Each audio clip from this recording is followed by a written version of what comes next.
ultrasound program. I graduated 13 years ago, and I've worked at Integris, and now I work at Bedford Hospital. So I have, at Integris, I scanned everything. I worked in both departments, so general vascular, echo, transplants, LVADs, you name it. At some point I've done it. So this is what everybody thinks we do all day. I mean, that's what we're famous for. Get asked that. You do ultrasound? Oh, we look at babies. Not at the heart hospital so much, unless it's a pregnant nurse. Or these are some of the things that we do use it for. There are countless things, and it's getting more and more as insurance changes, and we're going more towards cheaper, less invasive modalities. Basic terminology that you'll hear today and again in capstone. The word echogenic means anything with an echo in it or something gray. Hypoechoic or anechoic means black. I'm just making this as simple as possible. And then hyperechoic means bright. And those are created by how different types of tissues reflect from the ultrasound beam. So, and I have examples of each. The yellow beam, that's a bladder. That's hypoechoic, anechoic. The white is a bright white looking structure. That's hyperechoic, and then echogenic is just anything gray that you'll see. Color Doppler we use to see blood flow. So if I need to determine what that black structure is, whether it's a blood vessel or if it's a cyst, that's where color Doppler comes in. So I can turn on color Doppler, it detects motion of red blood cells, it fills in, so I know that that's a blood vessel. If it was a gallbladder with bile, it wouldn't. It's the same concept as they use in the weather. I mean, I hear, oh my God, there's a thunderstorm every day. As do I hear, is it a boy or a girl? Basic novolology on the machine, and you'll see this again more next week. Just basic terms. Gain means how overall bright it is. The color we use to visualize blood flow. Depth, meaning we can increase and decrease how far we're sending out the sound waves. So if we need to see an aorta, then we'll need to be a little bit deeper than if we're going to see a gallbladder.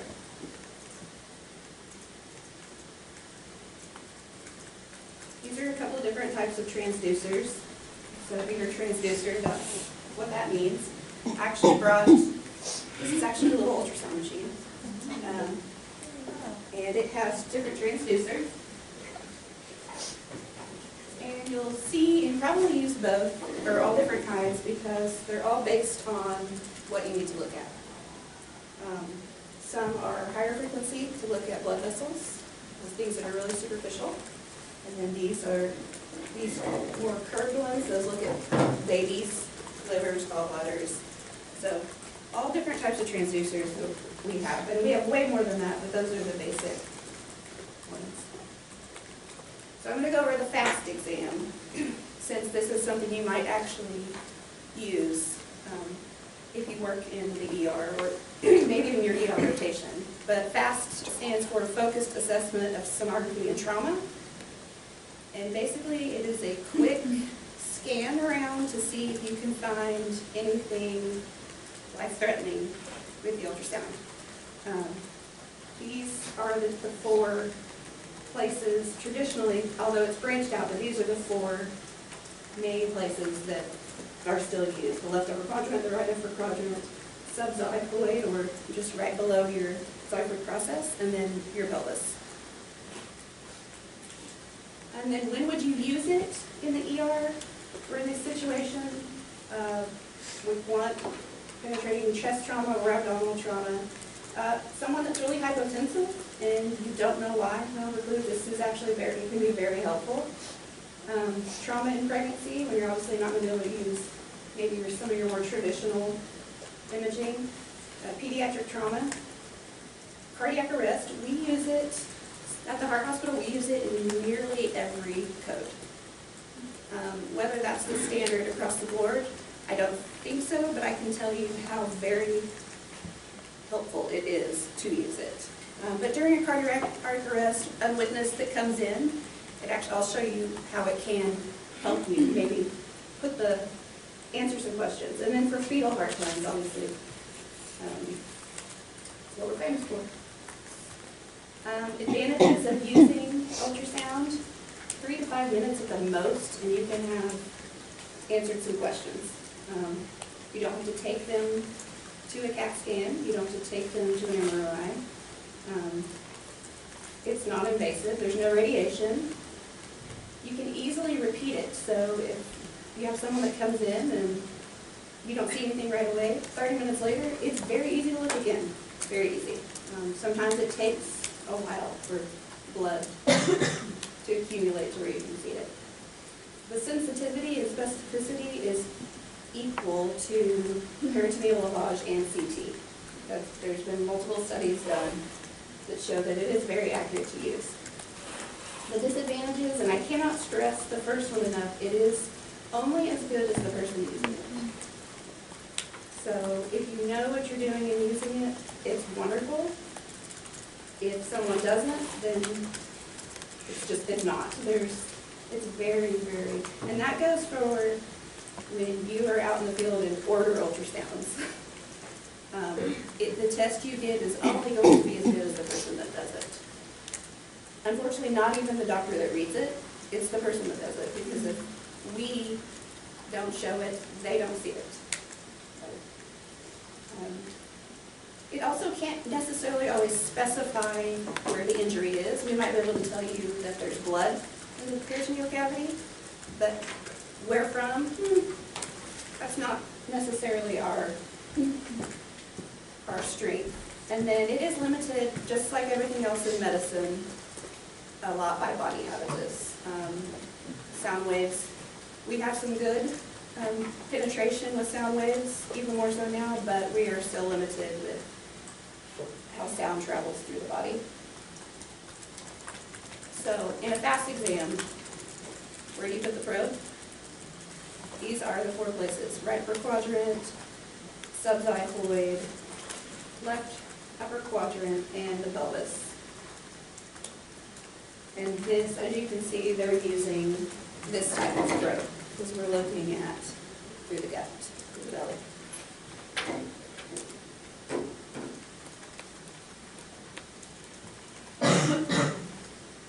So what are you looking at? The most important thing to remember, I could talk all day about all the shades of gray that are and what they are, but to be real simple, black on ultrasound is fluid. It can be acute hemorrhage, it can be fresh blood, it can be ascites, it can be serous fluid, it can be urine in the bladder, it can be bile. But if it's fluid filled, it is black on ultrasound because the ultrasound waves travel through it very nicely. If it's anything gray, it is something solid. And that could be liver tissue, it could be renal tissue, or it could be blood clot that is clotted and now solid. White on ultrasound with a brighter can be muscles, it can be blood vessel walls, fat, anything that's a little denser, and depending on what it's made of. The diaphragm on this, where's my pointer, Sally? There it is. See that arrow? Right there, and that white right there, that's the diaphragm muscle. So this is liver, this is my liver, by the way. It's liver tissue, diaphragm, and then that black arrow is pointing to something black. And the only way we know if that's fluid or blood is we would use the color Doppler, unless you just kind of know from doing this for so many years. So what might you see in a fast exam? tamponade. My sister assured me you know what that is, so, because that's a big one, and that's a big one we specifically deal with at the heart hospital. Aortic dissection, retroperitoneal bleed, pulmonary embolism, ectopic pregnancy. Right upper quadrant, I'm sure you've heard of Morrison's pouch. That is the go-to in a fast exam, and even in myself if I go down and look for something in the cath lab for a bleed. That is the first place the blood will accumulate, which is on here between the liver, your kidney here. So all through here.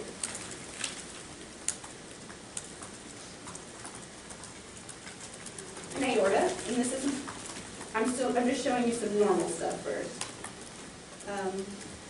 Aorta is this linear structure here, black because there's blood in it. And then this is a subxiphoid picture.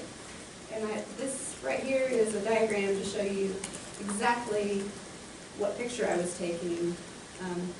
So you can see all four chambers of the heart, left ventricle, left atrium, right ventricle, right atrium, and right there, if it's black, what is it? Fluid. Fluid. So there's some fluid in the pericardium there. Not much, but a little bit.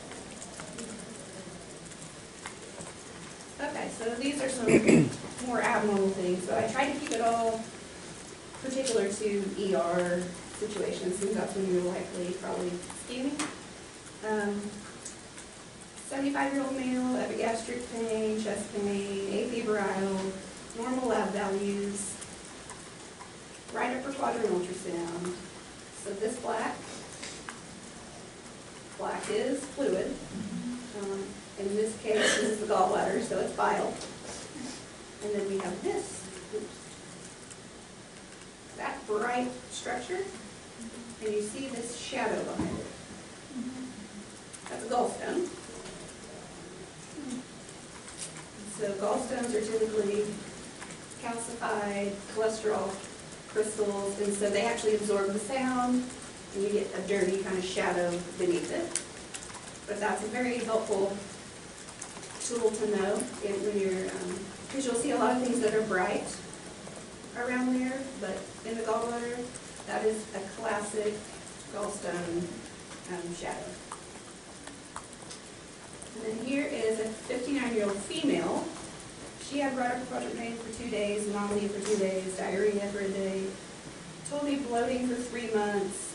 She had a positive Murphy sign at her primary care, so they sent her over. She was actually came in for outpatient, no lab values. This is a gallbladder also, so you can see it looks a little bit different. But you see all of these things here, and that big shadow behind it. And then over here, I've measured the gallbladder wall. She actually has cholecystitis. So she's got gallstones, I mean, they're full. You can barely see a lumen of the gallbladder. And then that wall is very, very thick. These people, though, when you're scanning, if they have acute cholecystitis and you scan over their gallbladder, they're not going to like it. They're not going to text on their phone while you do it. They're not going to, talk and act like nothing. These people get a true, so that's a good sign alone. This was not actually mine, so I don't have a history, but gallbladder, and here's a gallstone. And then common bile duct, and then there's a nice looking stone inside the common bile duct. And again, you get that shadow underneath it.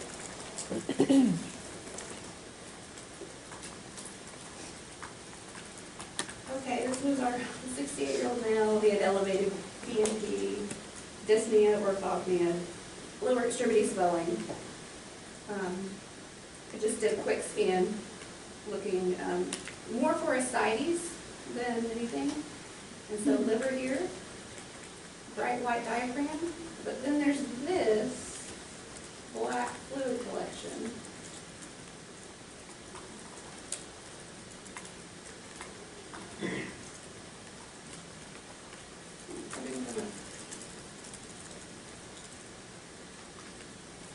pleural effusion, which we're also good at seeing. 36-year-old female, left lower quadrant pain, not pregnant. And we've got bladder, again, urine is black. The right index of the uterus is echogenic. And then this arrow, what do you think? There's something black in the left adnexa. Ovarian cyst. See a lot of those. Oh, on these, when you're looking GYN, always fill the bladder if you can. Either let them fill it, or we retrograde fill with a Foley catheter, because it makes that much of a difference to actually see the uterus and ovaries. We also, at Heart Hospital, don't have a transvaginal probe, nor will we ever get one. Been there and done that. But that is, most places do have, and that's more helpful than anything when you're looking for early OB/GYN issues. We've only had one of these up in our hospital since I've been there. Same thing, bladder, uterus, and then blood in the Douglas pouch. This is a female, not a male. I just was showing you where the picture was being taken from. So, ruptured ectopic pregnancy, and a positive pregnancy test, blood in Douglas pouch, and no sign of a pregnancy in the uterus. A very good indicator. Is that what they call it? Cul-de-sac? Yes, that's the posterior pelvic cul-de-sac. They may state it that way as well. Yeah, that is. That's the first place it will accumulate from a ruptured cyst, ectopic pregnancy, pelvic inflammatory disease, or fluid will accumulate right there. And then here, this is a jugular vein. And if you look inside of it, you don't have the nice black lumen like you would usually see, like here in the carotid. That's a carotid. So there's actually very stagnant rhombus forming in that. So when you go vascular access and you put the probe down and you see a jugular, or what you think is a jugular with, stuff swirling in it, it's probably not the one you want to stick. Is that yours? That's mine. That's my jugular, unfortunately, a few years ago.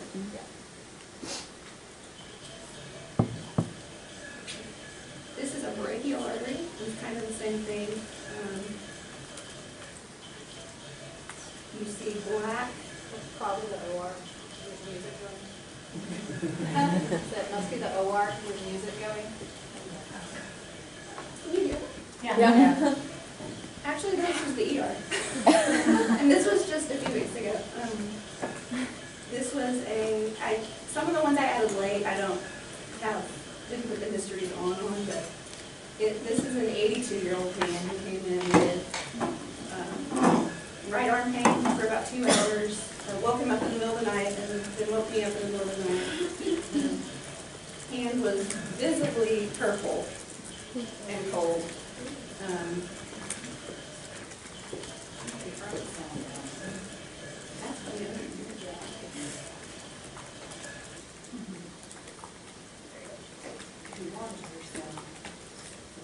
Lord, my coworkers may be talking about I know, you never know what I'm here. medical people, whatever we say often. Yeah. So this is brachial artery. And then you see there's nice black fluid, which is what we want to see. And then in here, he has an arterial clot. brachiorate.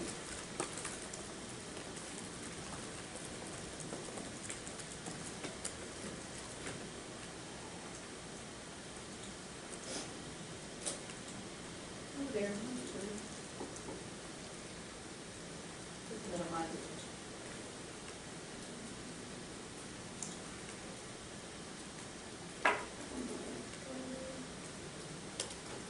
This one's not laying right, but this is actually a vein, common femoral vein, and inside it you can see a DVT.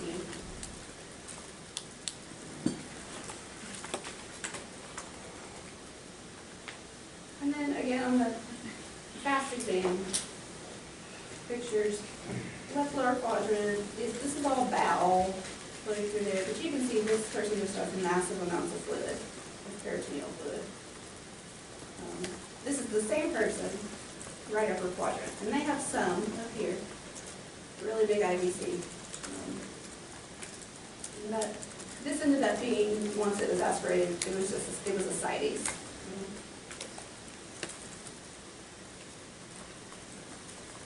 Okay, this was a fella that was a witness full arrest, chest pain, shortness of breath, right choric collapse. He was hemodynamically unstable, so he could not be transported for CT. So they ordered a bedside echo. And I labeled these so you can kind of have an idea. Left ventricle, left atrium, right ventricle, right atrium. By the way, everything on cardiac ultrasound is upside down and backwards. So, but once you learn from scanning that, it'll make sense. But you have to know that because does anybody notice anything odd about the right side is huge. It is bigger than the left side. So, any guesses?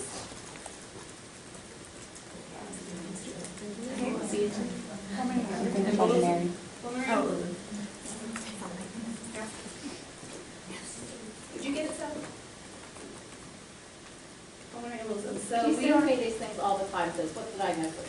It's like I wish I could claim CME on it. Yeah. She likes it. I usually pass, don't I? Yes.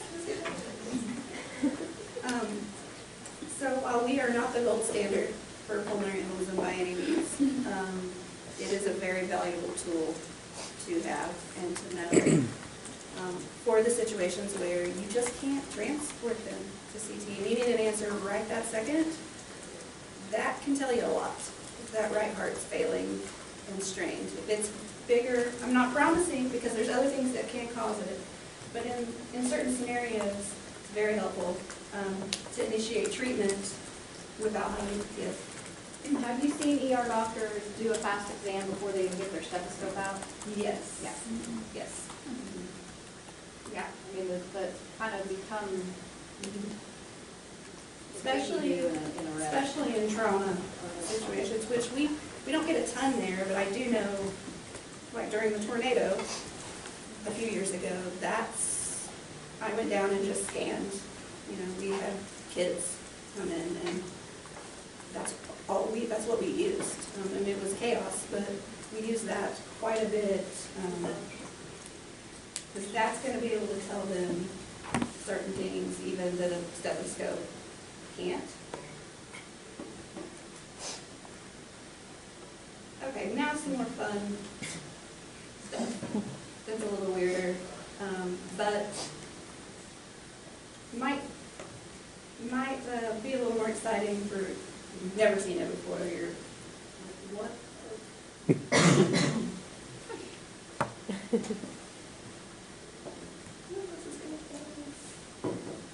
don't know if this is going to play either. Click on it. So you could click on that, yeah, you click on that link and put it up in the, right, that link that shows up.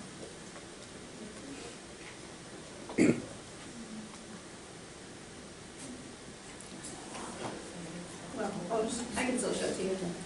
This is an abdominal aorta, which is a very common thing that our docs scan all the time. Put the probe down, you can usually see the aorta, assuming they just haven't eaten at Ted's recently, because loop scare quite a bit. But if you have an aorta this big, no amount of TEDs will cover it up.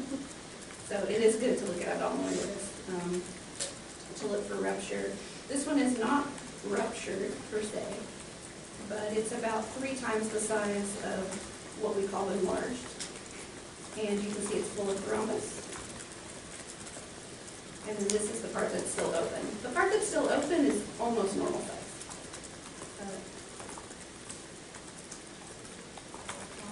And then this fellow is our inpatient. He was a 55-year-old male. He had acute MI, 100% LAD lesion that was fixed in the cath lab. He did go into full arrest on the cath lab table, had CPR for 25 minutes.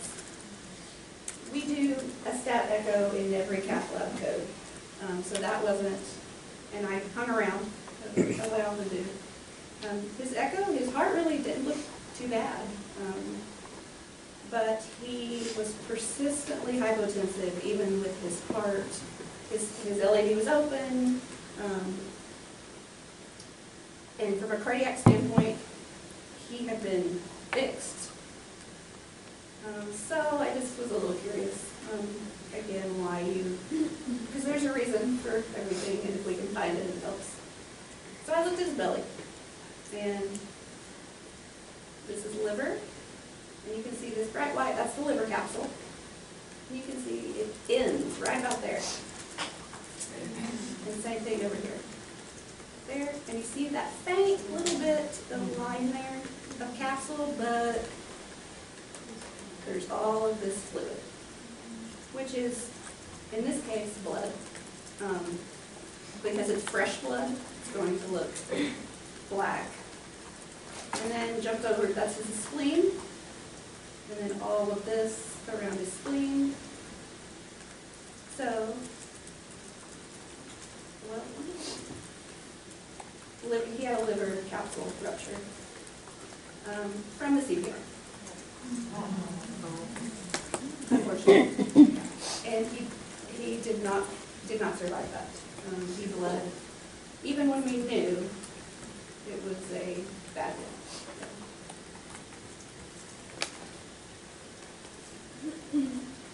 Not common. No, great. No, your chest compression. You're like, oh crap, I'm not doing chest compression. Right. There were some good chest. We have some good, strong men in Gala.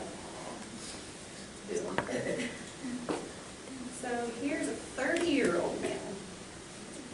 He's actually a police officer in a different part of the state. He had no cardiac history, and he had no family cardiac history. He was doing his physical for the police academy, whatever, and got chest pain.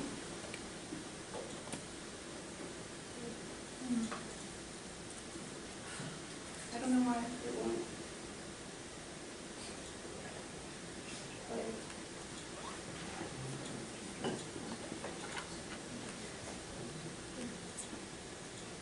Anyways, here's his ascending aorta. And this stringy thing right here is a dissection. So, and it was a big one. And it's actually, he dissected, and it's prolapsing back into his left ventricle. And he has a huge aortic aneurysm, which he did not know about. And he's only 30. Did he have a bicuspid? He did not have a bicuspid.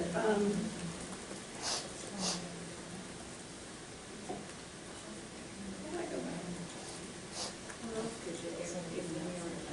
Yeah, so 30-year-old male.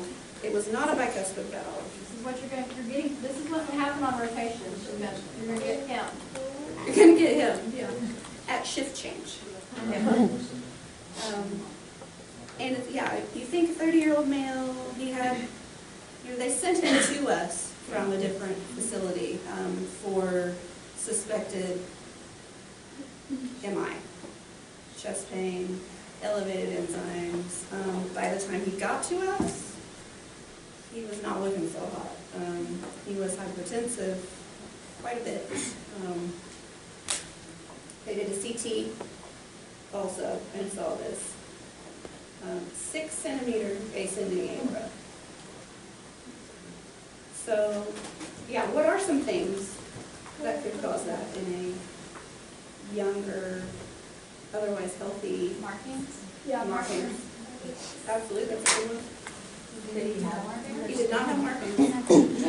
But that's a good, I mean, that's, Stress? Did he smoke? he did not smoke. Was he overall? He was, if you looked at him, you would have thought he is physically fit, athletic, he had muscles, I mean, he worked out, clearly he kept in good shape. He looked a little bit too big. Denied, but suspected. Denied initially. Then further on, when they went in to fix this, he had terrible coronary arteries. Terrible. So it ended up connective tissue disorder. He had a genetic connective tissue disorder that he did not know about. But elevated his pressure while he was working out, tore his... Was he a meat and potatoes kind of guy? He was a meat and potatoes kind of guy. Yeah. And he's interesting. He had this repaired. Surgeon was able to repair it. Did not think he would make it off the table. In fact, that was one of the only times I've heard our surgeon say, "This boy didn't know he was supposed to die today." I mean, we have a good old country surgeon. So fixed him up. He went upstairs. His right heart failed. So he was on right heart support for about a week. I went and saw him quite a bit. And he ended up being discharged and went home. Came back to our ER a week later with near syncope. And when they admitted him, for nothing seemed off, but they didn't do any imaging. But the pulmonologist decided to admit him. He said he just had a feeling, but nothing looked amiss. They ordered an echo for the next day. I get to the room, he codes as I walk in the room. Comes back to, and didn't know what happened, and so put the probe down, scan him, and he actually has a bleed off of his aortic graft. Because they had to replace they replaced his aorta. So he's bleeding, and you can see it just spurting out on the echo, which they were going to send him for a CT, and then there was not a time for that at that point. So he went back to surgery and had to have that repaired. He had to have his right coronary artery redone. They needed to do bypass. They tried to harvest. Our PA, who I hope you'll meet next week, tried to harvest his radial artery because he had his veins, all of his vessels were trash. I mean, for someone so young, it was devastating. So our PA harvested his radial artery, and that's when he looked at it and said, he's got to have connective tissue disease. His radial artery, it just, you look at somebody and their vessels are supposed to look a certain way, and they don't. Anyways, they used it. It failed. It was not viable, and somehow, by the grace of God, he made it off the table. He was right heart failure, full on. Anything more would have been, I mean, it looked bad. He came back and saw me about a month ago. He's alive, and he rightfully is wearing a Superman shirt. I don't know. He's one of the miracles that you don't know how, but his body revascularized. It bypassed itself somehow, and he's doing okay. And he's a different person. he's a good story to talk to about being dead. Because essentially that's what he is.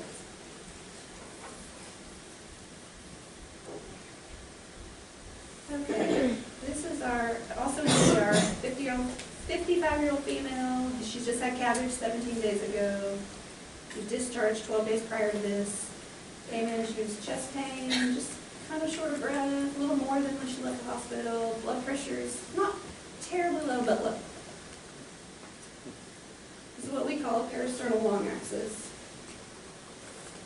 which means right here on the chest. So you can see her heart beating.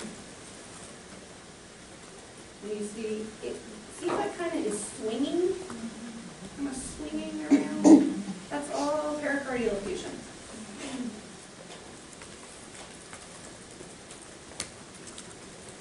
So I showed you this picture earlier, and I showed you the other one that had a little bit of effusion. This is the same as the slide before, but where's the right ventricle? Struggling with wood. You can see there's so much fluid here that the right ventricle's there, but it's compressed. So she has tampon on. Here's her apical views, which is just another way to look, and it's like about here. And again, you can see there's more fluid than there is outside the heart than there is in the heart.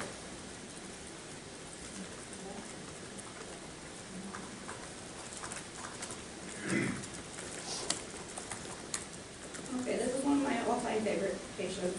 But this is an apical four chamber, and this is where I say, ultrasound's a good tool. Well, I mean, who doesn't want to know how their heart's functioning? I mean, it impacts everything else that goes on.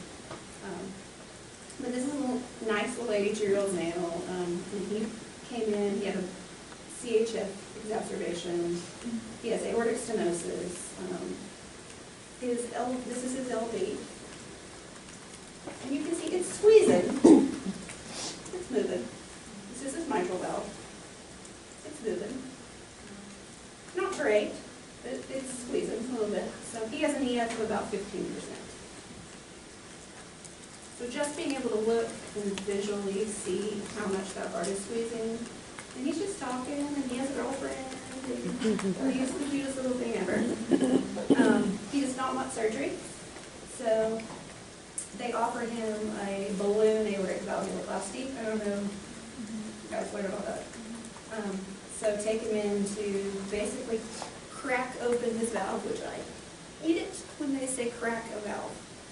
But essentially that's what they do. They go blow up a balloon, open up the valve to relieve some of that pressure that's built up, and it's more palliative or a bridge to a final treatment. In his case, it was just palliative. He didn't want anything else done. So we did that, relieved the pressure.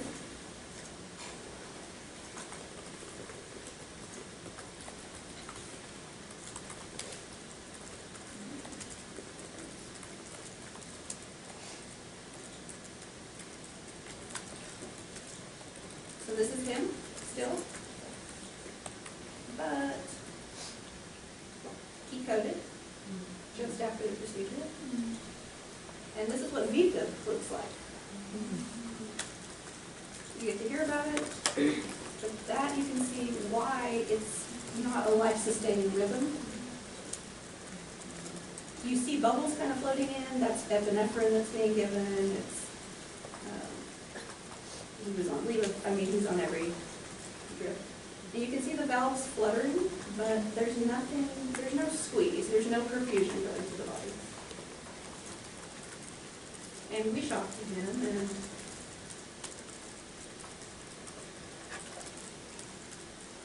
so what do you think this is? Same guy. Stasis. Yeah. So that's what your heart looks like when it's not beating. We're not yours, but this is really big. It's a heart, but that's where in a code situation, we can help. We can see actually what it's doing. Is it, you know, because with ACLS protocol, a lot of times, you know, you just go through it. You go through it and then you recheck. A lot of times I scan during CPR. And while I can actually tell you how good your compressions are, if they're working or not. And that has proven helpful in someone who's doing dextrocardia. So, you're doing CPR in a certain place and put the probe down and nope, their heart's actually over there. So, I mean, it's rare, but that can happen. Yeah, so this is asystole. You can see there's no cardiac activity.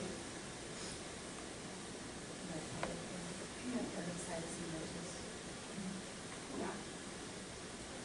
And then this is him too, and this is to show you how critical time is with ACLS. This is in less than a minute time, you can see how his heart clots off without CPR. And this last one was time of death. We worked on him for 50 minutes. And still makes me sad, but I loved him.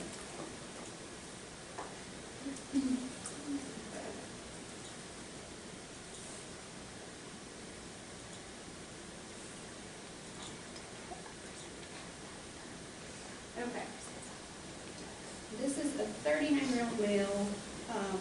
He came in during the day with left-sided chest pain, a little bit nauseous, no vomiting.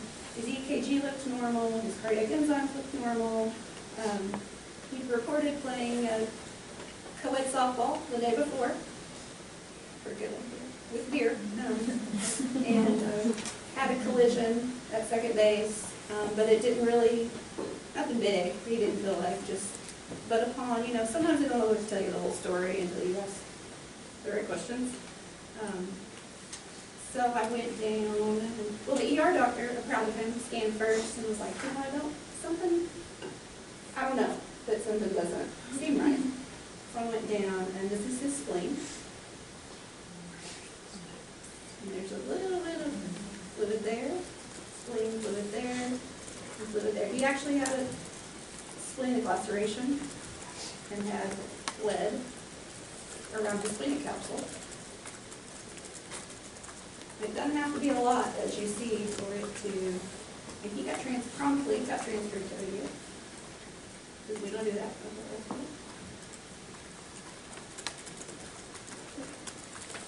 Again, this is a heart, as you can probably guess from it moving. Left ventricle, left atrium. And up here at the LV apex, or down there, I should say, I guess, but it's upside down. A big hole, for lack of better word. So this fella had this was just about a month ago, he had a heart attack in June. At outside facility, came into us with shortness of breath, chest pain, no signs of heart attacks, but the cardiologist, well, it's over echo, you know, because they always do. And he actually, that's a ventricular rupture. He had ruptured his apex, and all of this out here is blood. Was he not dead? No. Very good question. I don't. Miracle. Yeah, I mean, I looked at him and thought, oh dear. I don't know, it was a contained rupture. It was 10 centimeters. So called the surgeon, called the cardiologist, he consulted surgery. So took him to surgery, and this, oh my gosh, that is the hole in his left ventricle. He blew out the entire apex of his heart.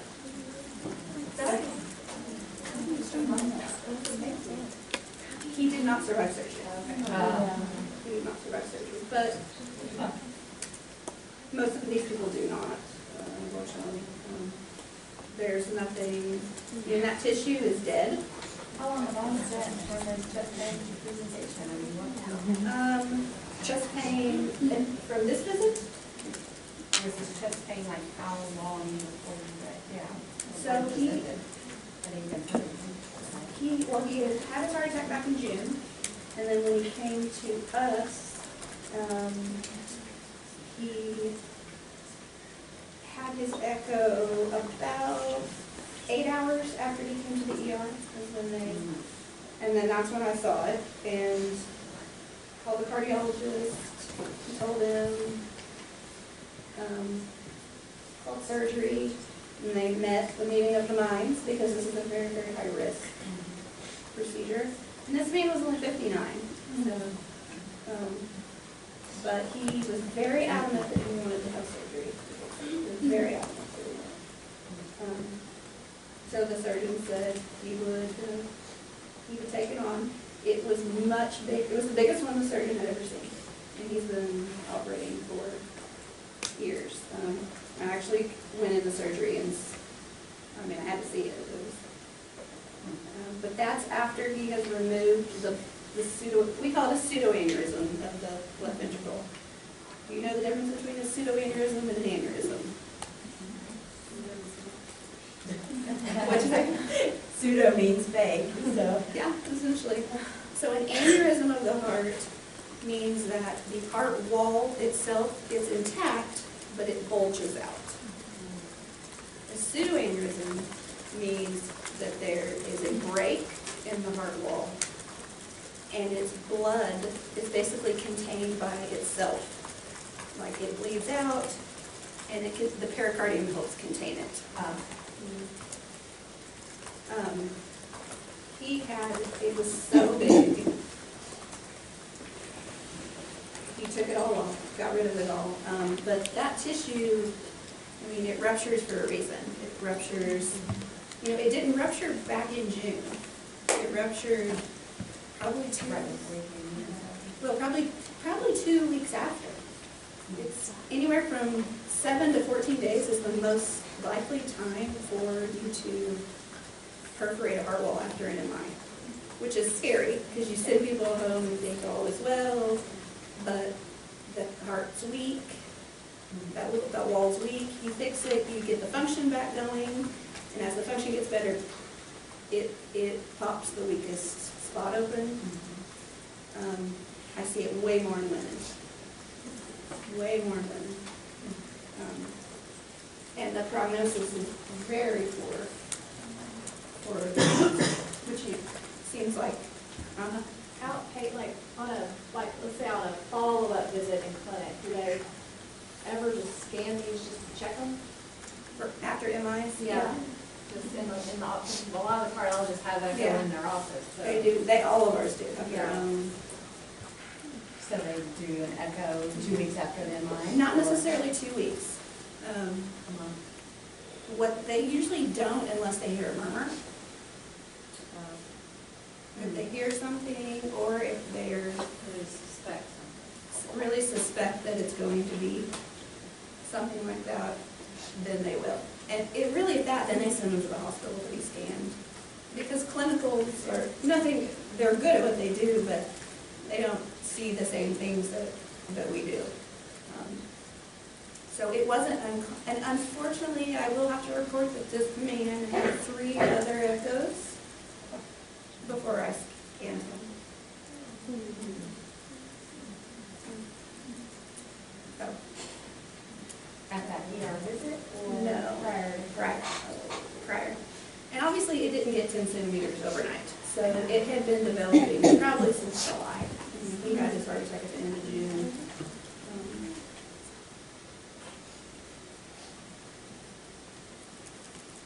Okay, this was quite a while ago, but this was a 48-year-old white male, witnessed seizure at Walmart, back by the cold products of what Didn't have any medical history. When he came in, his GCS was 5, he was obtunded, they intubated him. He had arm weakness, bilateral, but more so on the left They suspected that he had a CBA. They took him and he had a CT of his head, which was negative. His white count was elevated. His EKG was kind of non-specific. It wasn't anything exciting. They did a lumbar puncture. His drug screen was negative. They requested transfer to a stroke center because he had obvious stroke symptoms. He got really hypotensive, unstable, and somehow an echo got ordered, and I still to this day no one claims to have ordered it, which happens, but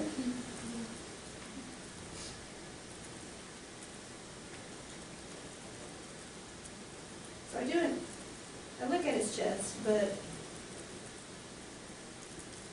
didn't really see anything other than he had pretty significant aortic insufficiency. So I'll just say that the ascending aorta is much more difficult to see than the abdominal aorta with an ultrasound at the bedside. So I just jumped out and just looked. And if you look in here, you'll see something bouncing around. So he had a dissected aorta. He dissected, and so he had these stroke symptoms. I mean, IMSA was there to get him, to take him to Mercy, to the stroke center. So he had these stroke symptoms. Well, there's his carotid, which you can also see is dissected. So that, there it made sense why he had presented like a stroke, but he actually had a dissected aorta. So he stayed with us. Again, there was no time for a CT. His blood pressure was like 40s systolic. He had no blood pressure when I was scanning him. So he went straight to the OR. And they put him back together. And he survived. Do not know if he would have survived the transfer, but Did he have any residual neurologic deficit? he had residual left arm weakness. His right resolved, but he actually was agitated and pulled out his own chest tubes after surgery. He had to go back to surgery. Yeah. His drug screen was negative, but they suspected that he might have, not to be judgy, but they suspected that he might have had a history of it. What?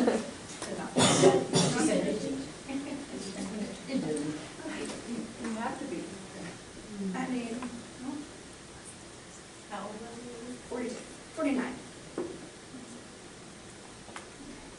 This is his carotid in a longitudinal plane. What was his teeth to tattoo ratio?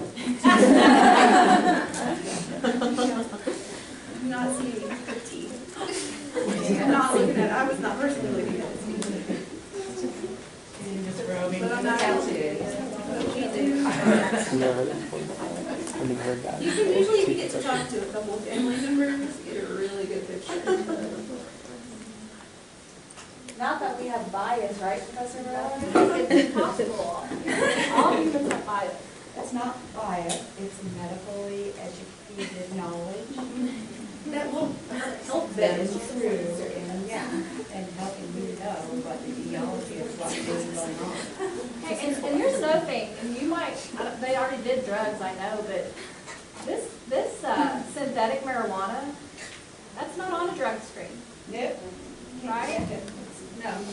And that is killing people. Neither were, there's some sort of, back when the salts thing was, we had a guy come in that, back then, nothing showed up, but it ended up, that's what, once we know this, baby mama. Negative drugs, negative drugs, not. Yeah. But you're there, you're trying to fix this person who's young, and he was young, he was in his 20s.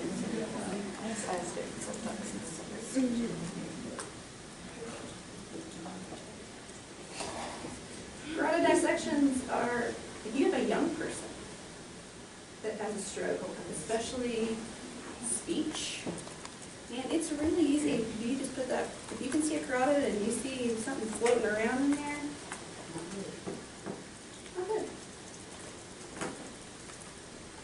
And that guy that we just showed, he had dissected, he had a type B, and he dissected all the way down. He dissected both his femorals, he dissected both carotids, but on the left only didn't go very far. And the right went quite a ways up. He dissected into his renal arteries. I mean, he was... So it's just all tubes now instead He's of... everywhere. Well, so I learned this from there, but the surgeon that did this, that's what I said.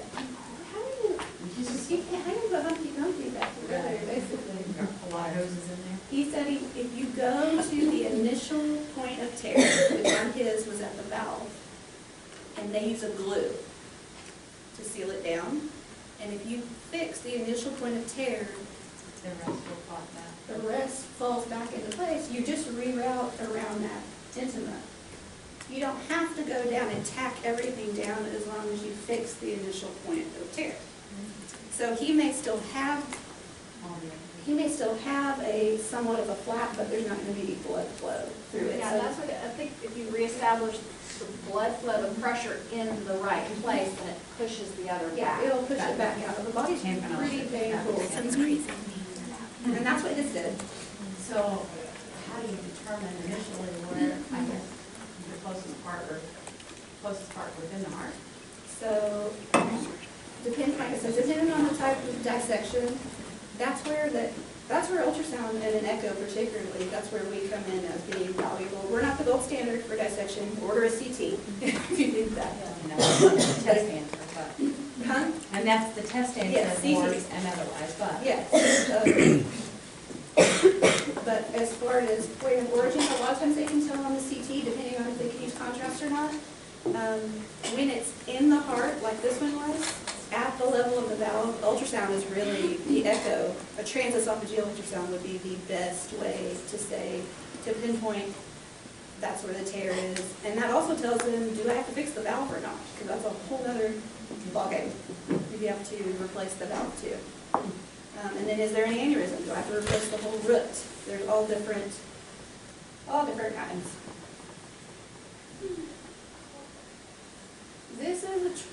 This guy was between 20 and 30. That's the best he guess. Hispanic male. He had a gunshot wound to his left chest. And he was hypotensive. And you'll see these light rays, and then how it has this artifact. We call that a comet or a ringtail artifact. It kind of looks like static. I mean, that's a bullet. So metal, foreign bodies, ultrasound can't see them depending on what they are made of. And you can see that he does have a bullet in his picture. Right there. And another one right there. Very accurate. Somebody does a good job, yeah.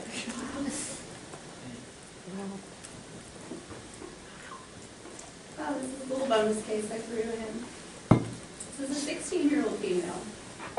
Abdominal pain for about 24 hours, vomiting ×2, it had resolved, fever for 3 hours, and she had right lower quadrant, but more pelvic pain.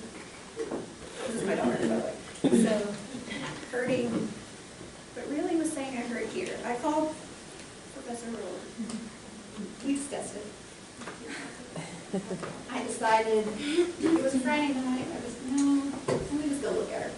So I took her up to work, looked at her, and We had it narrowed down, what was on our differential. But ask them what would be on their differential. what's on your, okay, 16-year-old, yes, right there, those symptoms, vomiting's resolved. And if you already know what happened, don't say it. But right lower quadrant, pelvic pain, hurt walking. She was hurt her to walk around. That was didn't really have any appetite. It wasn't nauseated anymore, but didn't have appetite. What is it? Raise your hand and holler. Ovarian cyst? Yep. What was this? Acute appendicitis. Ectopic. Sorry about your daughter. I have boys.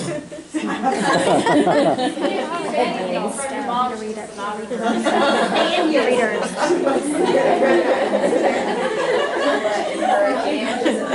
No, but in one that, absolutely. Kidney stones. Kidney stones. Kidney stone. What is it? What's on that side? Crohn's or ulcerative colitis? On the right? Yeah. What is it? Crohn's. Ulcerative is on the left. Kind of young, but nothing involves knuckles. That'd be way down here. Yeah. So I looked at her, there were a couple of these that I was leaning towards. I figured I could answer the question and save myself an ER bill. So I scanned her and here's this little structure here. It's echogenic, so it's solid. And then this same structure, but it's in a different view. And that's not her adnexal. It's not, it is actually right here, laying on top of her iliac vein. Still. Yeah. And it was tender when I scanned on her. And so bowel on ultrasound, we're not the gold standard for bowel, and you really have to scan a long time before you will ever be comfortable diagnosing bowel problems. Most people aren't ever, I don't think. But bowel, if you press on it, it moves around, there's peristalsis, you can see it, there's a lot of bowel, there's fluid in it because you're digesting. So this is surrounded by bowel, but it doesn't have peristalsis, it doesn't compress. She's pinpoint tender for this. Is it an epiploic? Appendicitis?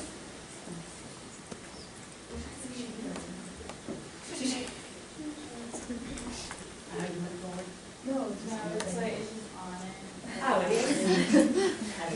I can't get it.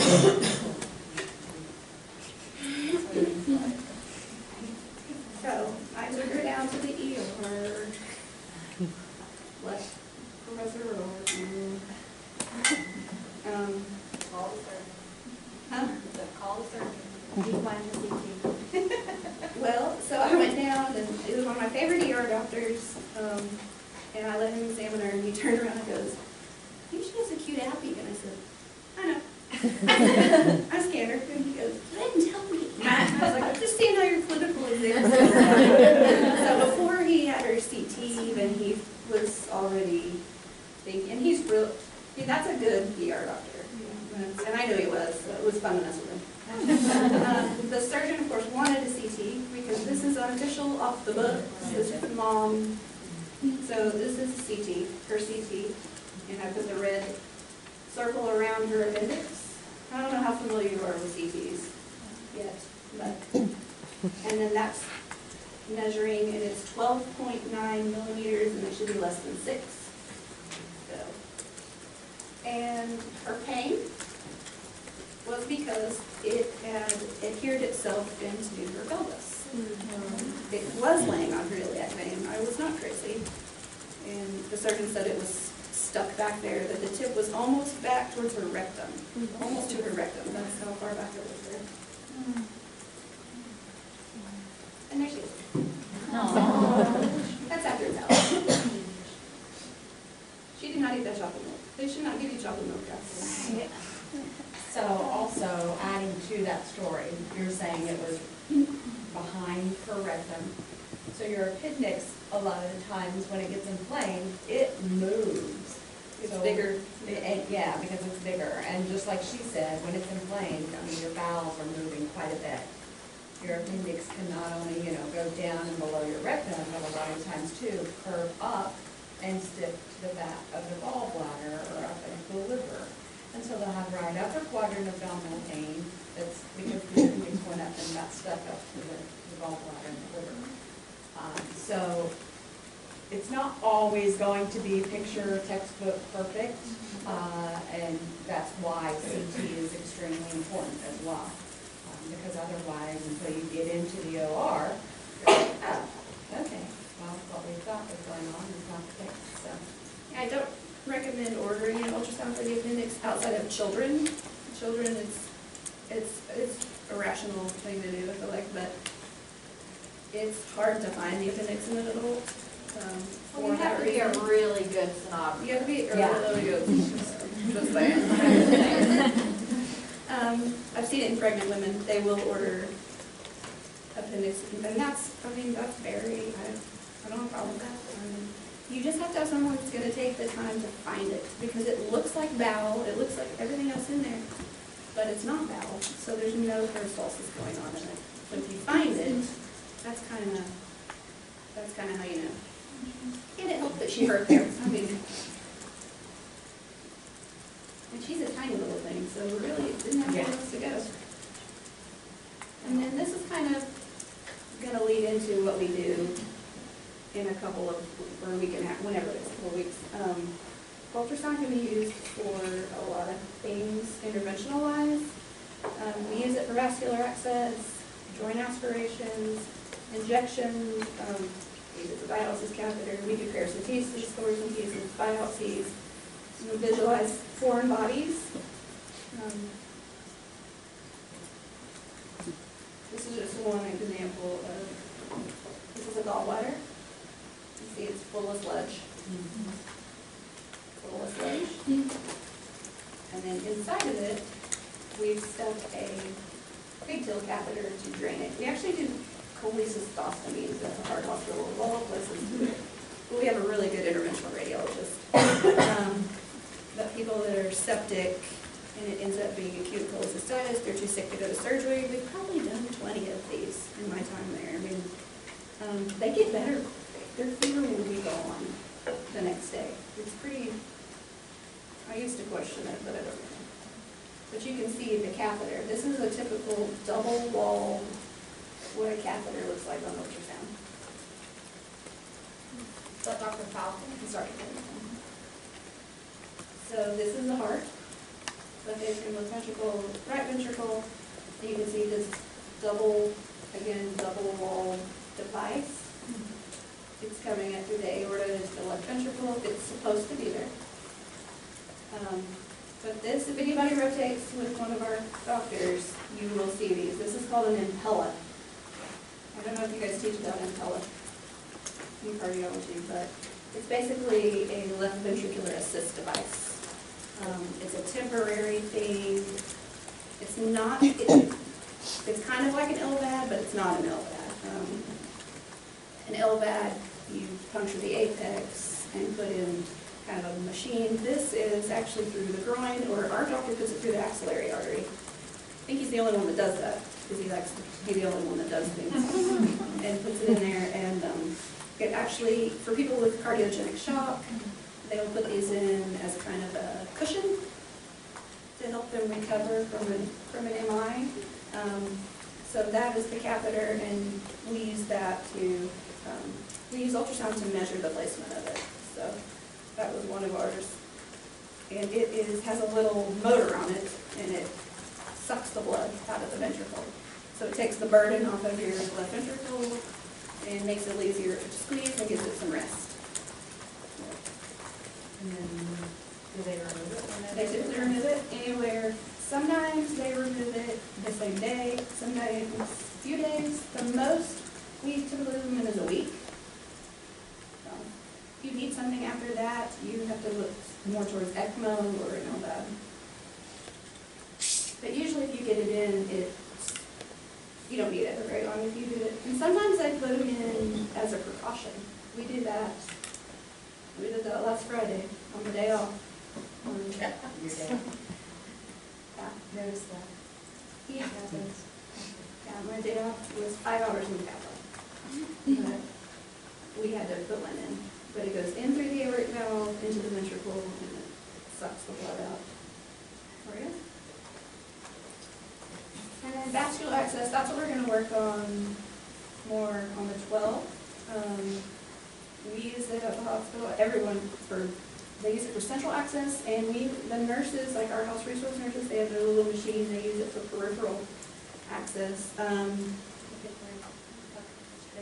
Yeah, it's a helpful thing, if you know, if you know how to use it, it's pretty simple, they've made it very simple. All of our cardiologists are required to use it for arterial access now in the cath lab. That's an insurance requirement that is new.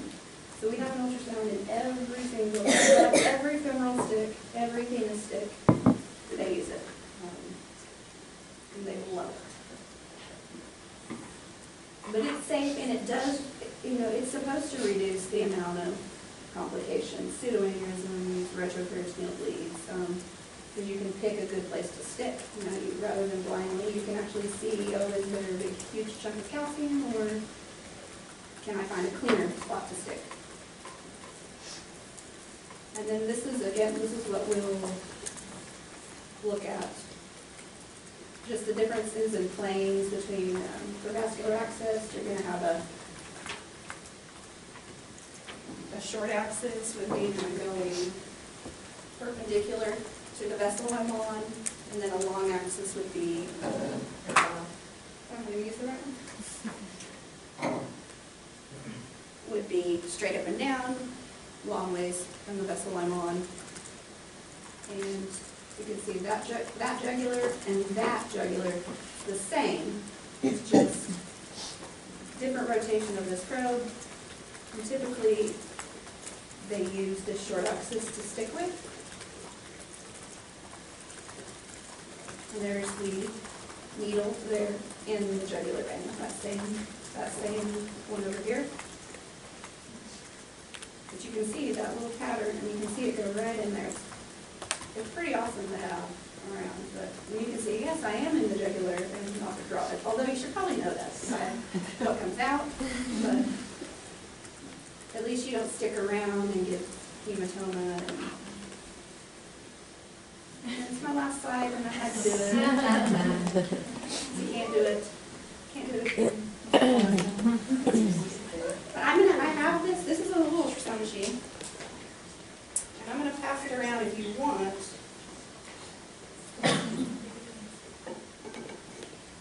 You're more than welcome to scan your own neck with it.